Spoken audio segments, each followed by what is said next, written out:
Hi dears, welcome back to my channel. അപ്പോൾ ഇന്നത്തെ നമ്മുടെ വീഡിയോ എന്ന് പറയുന്നത് നമ്മൾ റീസെൻ്റ് ആയിട്ട് കോയമ്പത്തൂരുള്ള ഇഷ ഫൗണ്ടേഷൻ്റെ അണ്ടറിൽ വരുന്ന ആദിയോഗിയിൽ പോയിട്ടുണ്ടായിരുന്നു. അപ്പോൾ അതിൻ്റെ കൂടുതൽ ഡീറ്റെയിൽസ് ഇൻക്ലൂഡ് ചെയ്തിട്ടുള്ള ഒരു വീഡിയോ ആണ്. ഇവിടെ പോകാൻ ആഗ്രഹിക്കുന്നവർക്ക് ഹെൽപ്ഫുൾ ആയിരിക്കും. അപ്പോൾ ടൈം കളയാതെ വീഡിയോയിലേക്ക് പോകാം. നമ്മൾ രാവിലെ ഒരു 4:57 ആയപ്പോഴത്തേക്കും കായംകുളം റെയിൽവേ സ്റ്റേഷനിൽ എത്തിയിട്ടുണ്ടായിരുന്നു. നമ്മൾ കായംകുളത്ത് ചെന്നിട്ട് ഏറനാടിന് എറണാകുളത്ത് ഇറങ്ങിയിട്ട് അവിടുന്ന് ബാംഗ്ലൂർ ഇൻ്റർസിറ്റിക്കാണ് കോയമ്പത്തൂർക്ക് പോയത്. ഡയറക്റ്റ് ട്രെയിൻ നോക്കിയപ്പോൾ ടിക്കറ്റ് അവൈലബിൾ അല്ലായിരുന്നു. പെട്ടെന്നുള്ള പ്ലാൻ ആയതുകൊണ്ട് അങ്ങനെയാണ് പോയത്. നമ്മൾ പെട്ടെന്ന് പ്ലാൻ ചെയ്യുന്ന കാര്യങ്ങളാവുമല്ലോ നടക്കുക. ആദിയോഗിയിൽ പോകണം എന്നുള്ളത് കുറേ നാളുകൊണ്ടുള്ള ആഗ്രഹമാണ്. നമ്മൾ പലപ്പോഴും പ്ലാൻ ചെയ്ത് ഫ്ലോപ്പായിപ്പോയി. എന്തെങ്കിലും ഒരു അസൗകര്യം അന്നേരം വരാറുണ്ട്. പക്ഷേ ഈ പ്രാവശ്യം എന്തായാലും നടന്നു. ട്രെയിനിൽ പോകുമ്പോൾ പാലക്കാടിൻ്റെ ഭംഗി പറഞ്ഞറിയിക്കാതിരിക്കാൻ കഴിയില്ല. അതുകൊണ്ടാണ് കുറച്ച് ക്ലിപ്പിങ്സ് ആഡ് ചെയ്തത്. നമ്മളൊരു 12:48 ആയപ്പോഴത്തേക്കും കോയമ്പത്തൂർ സ്റ്റേഷനിലെത്തി. ഇവിടുന്ന് ഫുഡ് കഴിച്ചിട്ട് ആദിയോഗിയിലേക്ക് പോകാം എന്നാണ് പ്ലാൻ ചെയ്തിരിക്കുന്നത്. അടുത്ത് തന്നെ ബോച്ചയുടെ ഒരു റെസ്റ്റോറൻറ്റ് ഉണ്ടായിരുന്നു. അപ്പോൾ മലയാളികളുടെ ആയതുകൊണ്ട് അതാണ് ചൂസ് ചെയ്തത്. കുറച്ച് ഹൈജീൻ നോക്കിയപ്പോൾ ഇതാണ് ബെറ്റർ എന്ന് തോന്നി. ഫുഡ് കഴിച്ചിട്ട് നമ്മൾ അവിടുന്ന് ഒരു ഓട്ടോ എടുത്ത് ഗാന്ധിപുരം ബസ് സ്റ്റാൻഡിലേക്കാണ് പോകുന്നത്. ഓട്ടോയ്ക്ക് പലരും പല റേറ്റാണ് പറയുക. നമ്മൾ ആദ്യം ചോദിച്ച ആൾ 150 പറഞ്ഞത്. രണ്ടാമത് ചോദിച്ച ആൾ 120 പറഞ്ഞു. അപ്പോൾ ആ ഓട്ടോയാണ് നമ്മളെടുത്തിട്ട് ബസ് സ്റ്റാൻഡിലേക്ക് പോയത്. ഇവിടെ 14CD എന്നീ നമ്പറുകളുള്ള ബസ്സാണ് ആദിയോഗിയിലേക്കുള്ളത്. നമ്മൾ ചെന്ന ടൈമിൽ അങ്ങോട്ടേക്ക് പോകാൻ ഒരു ബസ് നിർത്തിയിട്ടുണ്ടായിരുന്നു. അപ്പോൾ നമ്മൾ അതിൽ കയറിയാണ് പോയത്. ബസ് ചാർജ് വരുന്നത് 39 രൂപയാണ്. ആ ബസ്സിൽ കയറിയ ഏകദേശം എല്ലാ ആളുകളും ആദിയോഗിയിലേക്ക് തന്നെ പോകാനുള്ളവരായിരുന്നു. കറക്റ്റ് 1.25 മണിക്കൂർ യാത്രയുണ്ട്. നമുക്ക് ഗാന്ധിപുരം ബസ് സ്റ്റാൻഡിൽ നിന്ന് ആദിയോഗിയിലേക്ക് 1.25 മണിക്കൂർ യാത്രയുണ്ട്. അവിടെ ചെന്ന് കഴിയുമ്പോൾ സൈഡിൽ തന്നെ ധാരാളം കടകളൊക്കെ കാണാൻ പറ്റും. കടകളിലൊക്കെ ജ്യൂസും ചെറിയ സ്നാക്സ് ഐറ്റംസും ഒക്കെ നമുക്കവിടെ അവൈലബിൾ ആണ്. നമ്മൾ ചെന്ന് ആ കടയിലിരുന്ന് കുറച്ച് ജ്യൂസൊക്കെ കഴിച്ചു. ആ ഒരു ടൈമിലാണ് അവിടെ നിന്ന് ഇങ്ങനെ കാളവണ്ടികൾ ഇങ്ങനെ പോകുന്നത് കണ്ടത്. നല്ല ഭംഗിയാണ് കാണാൻ തന്നെ. ആ ഒരു ഏരിയയിലോട്ട് കയറുമ്പോൾ തന്നെ നമുക്കൊരു പോസിറ്റീവ് മൈൻഡ് സെറ്റ് ഫീൽ ചെയ്യും. നമ്മൾ കുറച്ച് നേരം അവിടെയൊക്കെ ഇരുന്നതിന് ശേഷം അവിടെ തന്നെ ലോക്കർ ഫെസിലിറ്റി ഉണ്ട്. നമ്മുടെ ബാഗും സാധനങ്ങളും ഫോണും ഒക്കെ അവിടെ സൂക്ഷിക്കാം. അത് നമുക്ക് സ്റ്റാച്ചുവിൻ്റെ അടുത്തേക്ക് പോകുമ്പോൾ ഇതൊക്കെ കയ്യിൽ കരുതാൻ കുഴപ്പമില്ല. പക്ഷേ അവിടെ അമ്പലത്തിലേക്ക് പോവുകയാണെങ്കിൽ ഈ ബാഗും സാധനങ്ങളും എല്ലാം തന്നെ ലോക്കർ റൂമിൽ ഏൽപ്പിച്ചിട്ട് വേണം പോകാൻ. ലോക്കറിന് അവർ പ്രത്യേകമായിട്ട് ചാർജ് ഒന്നും തന്നെ ഈടാക്കുന്നില്ല. നമ്മൾ അതിൻ്റെ ഫ്രണ്ടിൽ തന്നെ നോക്കിയപ്പോൾ ഈ അമ്പലത്തിനുള്ളിൽ എന്തൊക്കെയാണുള്ളത് എന്നുള്ളതിൻ്റെ ഒരു ഡെമോ പുറത്ത് വെച്ചിട്ടുണ്ട്. നമുക്കൊരു ഐഡിയ കിട്ടാൻ വേണ്ടിയിട്ടാണ് അങ്ങനെ വെച്ചേക്കുന്നത്. അപ്പോൾ ധ്യാനലിംഗ, ചന്ദ്രകുണ്ട്, സൂര്യകുണ്ട്, ലിംഗഭൈരവി എന്നിങ്ങനെയുള്ള പ്രതിഷ്ഠകളും മറ്റും അമ്പലത്തിനുള്ളിലുണ്ട്. അപ്പോൾ അത് നമ്മൾ ആദ്യമായിട്ട് പോകുന്നവർക്ക് അതിനെപ്പറ്റി ഒരു ഐഡിയ കിട്ടിയിട്ട് അമ്പലത്തിലേക്ക് പോകാൻ ഇത് സഹായിക്കും. അപ്പോൾ അതൊന്ന് ജസ്റ്റ് നോക്കിയതിന് ശേഷം ഞങ്ങൾ അമ്പലത്തിലേക്ക് കടന്നു. അമ്പലത്തിനുള്ളിൽ ഫോൺ അലൗഡ് അല്ല. അപ്പോൾ അതിനുള്ള വിഷ്വൽസ് ഒന്നും നമുക്ക് എടുക്കാൻ പറ്റില്ല. അവിടെയും വളരെ നല്ലൊരു അറ്റ്മോസ്ഫിയർ ആയിരുന്നു. കുറച്ചേറെ സ്ഥലം നമുക്ക് നടന്ന് കാണാനുണ്ട്. അതൊരു പ്രത്യേകതരമായ എക്സ്പീരിയൻസ് തന്നെയാണ്. നിങ്ങളൊന്ന് പോയി എക്സ്പീരിയൻസ് ചെയ്ത് നോക്കുക. അത് കഴിഞ്ഞ് നമ്മൾ പുറത്തേക്ക് വന്നിട്ട് കാളവണ്ടിക്കുള്ള ടിക്കറ്റ് എടുത്തു. ഒരാൾക്ക് 10 രൂപയാണ് ടിക്കറ്റ് വരുന്നത്. ഞങ്ങൾ 3 പേരുണ്ടായിരുന്നു. ഞാനും ഹസ്ബൻഡും കൂടെ ഒരു ഫ്രണ്ടും ഉണ്ടായിരുന്നു, അനുചേച്ചി. അപ്പോൾ നമ്മൾ കാളവണ്ടിയിൽ കയറിയിരിക്കുകയാണ്. അപ്പോൾ അവിടെ ഇരുന്ന് കുറച്ച് ഫോട്ടോസും വീഡിയോസും ഒക്കെ എടുത്തു. വണ്ടിയിൽ 10 പേര് കയറുമ്പോഴാണ് വണ്ടി എടുക്കുന്നത്. അപ്പോൾ 10 പേരും കയറി കഴിഞ്ഞപ്പോൾ ആ ചേട്ടൻ വണ്ടി എടുത്തു. നമ്മൾ പോകുന്ന കാളവണ്ടിയിലെ കാള അത്യാവശ്യം നല്ല സ്പീഡിലായിരുന്നു നടന്നുകൊണ്ടിരുന്നത്. ആദ്യം പതുക്കെയാണ് പോയതെങ്കിലും പതുക്കെ സ്പീഡ് നന്നായിട്ട് കൂടുന്നുണ്ടായിരുന്നു. അപ്പോൾ അതൊരു പ്രത്യേക എക്സ്പീരിയൻസ് തന്നെയാണ്. വണ്ടിയിൽ പോകാൻ താല്പര്യം ഇല്ലാത്തവർക്ക് നടന്നു പോകാം. നമുക്കൊരു 10-12 മിനിറ്റ് കൊണ്ട് അവിടെ എത്താൻ ഒക്കും. അത്രയ്ക്കുള്ള ദൂരമേ ഉള്ളൂ.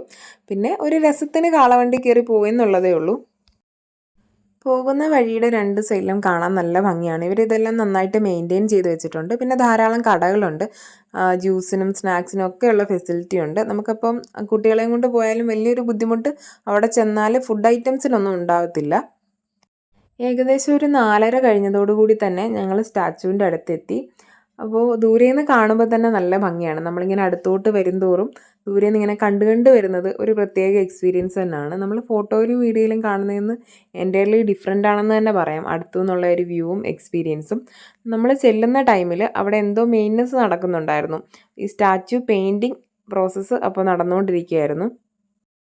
നമ്മൾ ചെന്നതിൻ്റെ തൊട്ട് മുമ്പത്തെ ദിവസവും മറ്റോ ആണ് ശിവൻ്റെ ലാർജസ്റ്റ് പോർട്രേറ്റ് കോക്കനട്ട് ഷെൽസ് വെച്ച് ചെയ്തത്. അപ്പോൾ അതിൻ്റെ ഷെൽസ് എല്ലാം റിമൂവ് ചെയ്തുകൊണ്ടിരിക്കുകയായിരുന്നു. നമുക്ക് ചെന്നപ്പോൾ ആദ്യം ഒരു ഐഡിയ കിട്ടിയില്ല. കാരണം പകുതിയും ആ പോർട്രേറ്റിൻ്റെ ഭാഗത്തു നിന്നുള്ള ഷെൽസൊക്കെ ഇവർ റിമൂവ് ചെയ്ത് കഴിഞ്ഞിരുന്നു. പിന്നാണ് നമ്മൾ വീട്ടിൽ വന്നു കഴിഞ്ഞാണ് ഇതിൻ്റെ ഒരു കറക്റ്റായിട്ടുള്ള ഐഡിയ കിട്ടിയത്. പിന്നെ അവിടെ സേവ് സോയിൽ ക്യാമ്പയിൻ നടക്കുന്നുണ്ടായിരുന്നു നമ്മൾ ചെന്ന ടൈമിൽ. അപ്പോൾ വരുന്നവരെല്ലാം അവരതിലേക്ക് ഇൻവൈറ്റ് ചെയ്യുന്നുണ്ട്. അപ്പോൾ കുറച്ച് നേരം ഞാനും അതിൽ പോയി നിന്ന് പാർട്ടിസിപ്പേറ്റ് ചെയ്തു. അത് കഴിഞ്ഞ് വെയിലൊന്നും മങ്ങി തുടങ്ങിയപ്പോഴത്തേക്കും നമ്മൾ ഈ കുറച്ച് ഫോട്ടോസും വീഡിയോസും ഒക്കെ എടുക്കാൻ തുടങ്ങി.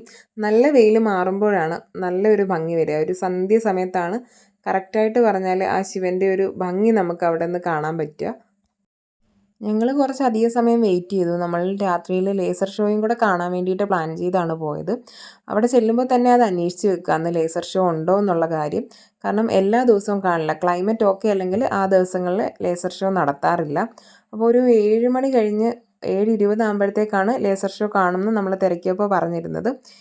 ആ ടൈം ആയപ്പോൾ തന്നെ ലൈറ്റുകളെല്ലാം ഓഫ് ചെയ്ത് നമ്മുടെ മൊബൈലിൻ്റെ ഫ്ലാഷും ഒന്നും ആരും ഓൺ ചെയ്ത് വെക്കരുതെന്നുള്ള ഇൻസ്ട്രക്ഷനൊക്കെ തരുന്നുണ്ടായിരുന്നു. കറക്റ്റ് ടൈമിൽ തന്നെ ലേസർ ഷോ സ്റ്റാർട്ട് ചെയ്തു.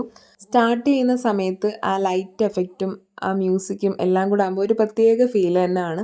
നല്ല ഭംഗിയാണ് കണ്ടു നിൽക്കാൻ. നമുക്ക് ഗൂസ് ബംസ് വരുന്ന ഒരു ഫീലാണ് അവിടെ നിൽക്കുമ്പോൾ ഉണ്ടാവുന്നത്.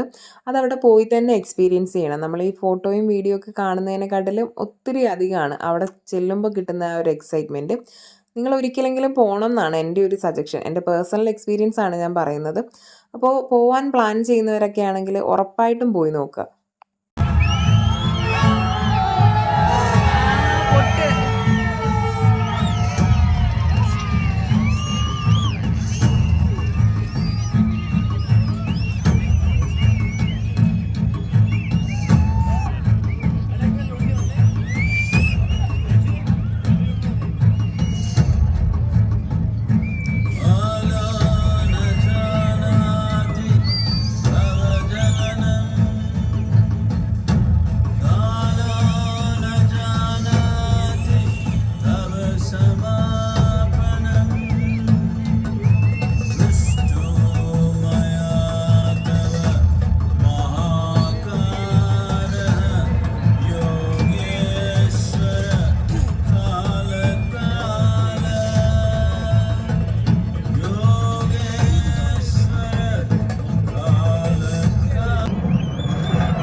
Over 15,000 years ago, a being appeared in the upper regions of Himalayas.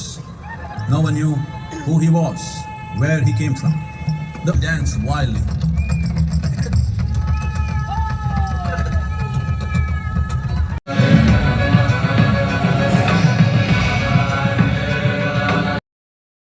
Laser show around ഒരു 20 മിനിറ്റോളം ഉണ്ടായിരുന്നു. ഭയങ്കര ഒരു എക്സ്പീരിയൻസ് ആയിരുന്നു. കുറച്ചധികം വീഡിയോ എടുത്തിട്ടുണ്ട്. പക്ഷേ എല്ലാം കൂടി ഇട്ടാൽ എല്ലാവർക്കും കാണാൻ താല്പര്യമില്ലെങ്കിലോ എന്ന് വിചാരിച്ചാണ് കുറച്ച് പാർട്ട് മാത്രം ആഡ് ചെയ്തത്. പിന്നെ തിരിച്ച് നമ്മൾ നടന്നാണ് വന്നത് ബസ്സുള്ള സ്ഥലത്തേക്ക്. അപ്പോൾ പെട്ടെന്ന് തന്നെ ബസ് കയറി നമ്മൾ കോയമ്പത്തൂർ റെയിൽവേ സ്റ്റേഷൻ്റെ അവിടുത്തെ ബസ് സ്റ്റോപ്പിൽ ഇറങ്ങി. അവിടെ ഒരുപാട് കടകളുണ്ട്. നമ്മൾ സൈഡിലൂടെ നടന്നു പോകുമ്പോൾ ഓരോ കടയിൽ നിന്നും ആളിറങ്ങി വന്ന് കയറിയിരിക്കുന്നെന്നും പറഞ്ഞ് നമ്മളെ ഉള്ളിലേക്ക് വിളിക്കുകയാണ്. ഒരുപാട് ഷോപ്സ് ഉണ്ട്. അതിൽ നിറച്ച് ആളുകളും ഉണ്ടെന്നുള്ളതാണ്. അത്ര ഹൈജീൻ ഒന്നും മെയിൻറ്റെയിൻ ചെയ്തുള്ള കടകളല്ല. നമ്മൾ രാത്രി ഫുഡ് കഴിക്കാൻ വേണ്ടി കട നോക്കി ഇറങ്ങിയതാണ് സത്യത്തിൽ. പക്ഷേ ഈ കടകളിലൊന്നും നമുക്ക് കയറാൻ പറ്റില്ല.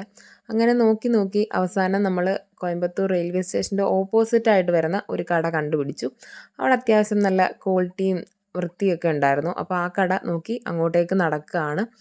ഫുള്ളായിട്ട് ആ കടയുടെ പേര് കിട്ടിയിട്ടില്ല. എന്തോ മിർച്ചി അങ്ങനെ എന്തോ റിലേറ്റഡ് ആയിട്ടുള്ളൊരു നെയിമായിരുന്നു. അപ്പോൾ അവിടെ കയറി ഫുഡ് കഴിച്ചു. നല്ല ഫുഡായിരുന്നു. അപ്പോൾ അവിടുന്ന് ഫുഡ് കഴിച്ചിട്ട് 11:15 ട്രിവാൻഡ്രം എക്സ്പ്രസ്സിന് തിരിച്ചു പോന്നു. അപ്പോൾ എല്ലാവർക്കും വീഡിയോ ഇഷ്ടമായെങ്കിൽ ചാനൽ ഒന്ന് സബ്സ്ക്രൈബ് ചെയ്യുക. അടുത്ത് കാണുന്ന ബെല്ലൈക്കൺ കൂടി എനേബിൾ ചെയ്യുക. Thanks for watching.